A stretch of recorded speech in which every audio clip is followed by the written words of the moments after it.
ایک شخص اندھیری رات میں فجر کی نماز پڑھنے کے لیے گھر سے نکلا۔ اندھیرے کی وجہ سے اسے ٹھوکر لگ گئی اور وہ منہ کے بل کیچڑ میں گر گیا۔ کیچڑ سے اٹھ کر وہ گھر واپس آیا اور لباس تبدیل کر کے دوبارہ مسجد کی طرف چل دیا۔ ابھی چند قدم ہی چلا تھا کہ دوبارہ اسے ٹھوکر لگ گئی اور وہ دوبارہ کیچڑ میں گر گیا۔ کیچڑ سے اٹھ کر وہ پھر دوبارہ اپنے گھر گیا، لباس بدلا اور مسجد کے لیے دوبارہ گھر سے نکلا۔ جیسے ہی وہ اپنے گھر سے باہر نکلا تو اس کے دروازے پر اسے ایک شخص ملا جو اپنے ہاتھ میں روشن چراغ تھامے ہوئے تھا۔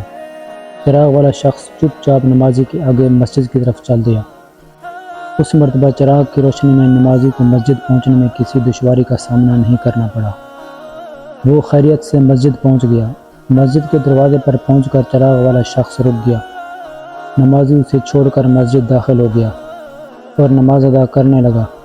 نماز سے فارغ ہو کر وہ مسجد کے دروازے آیا تو وہ چراغ والا شخص اس کا انتظار کر رہا تھا تاکہ اس نمازی کو چراغ کی روشنی میں گھر چھوڑائے۔ جب نمازی گھر پہنچ گیا تو نمازی نے اجنبی شخص سے پوچھا، آپ کون ہیں؟ اجنبی بولا، سچ بتاؤں تو میں ابلیس ہوں۔ نمازی کی تو حیرت کی انتہا نہ رہی۔ اس اجنبی کی یہ بات سن کر نمازی سوچنے لگا، ابلیس شیطان کیسے مجھے مسجد تک چھوڑ سکتا ہے؟ اس کا کام تو لوگوں کو بہکانا ہے۔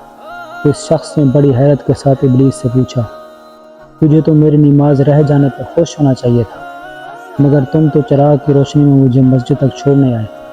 ابلیس نے جواب دیا کہ جب تمہیں پہلی ٹھوکر لگی اور تم لباس تبدیل کر کے مسجد کی طرف پلٹے تو اللہ تعالیٰ نے تیرے سارے گناہ معاف کر دیے۔ جب تمہیں دوسری ٹھوکر لگی تو اللہ تعالیٰ نے تمہارے پورے خاندان کو بخش دیا، جس پر مجھے فکر ہوئی کہ اگر اب تمہیں ٹھوکر لگی تو اللہ تعالیٰ کہیں تمہارے اس عمل کی بدولت تمہارے سارے گناہوں کی مغفرت نہ فرما دے، اس لیے میں چراغ لے کر آیا ہوں کہ تم بغیر گرے مسجد تک پہنچ جاؤ۔ اس شخص نے جیسے یہ بات سنی تو اس نے اللہ تعالیٰ کی بارگاہ میں اپنا سر جھکا کر اللہ پاک کا شکر ادا کیا۔ تو دوستو، یہ ہے ہمارے رب کی شان۔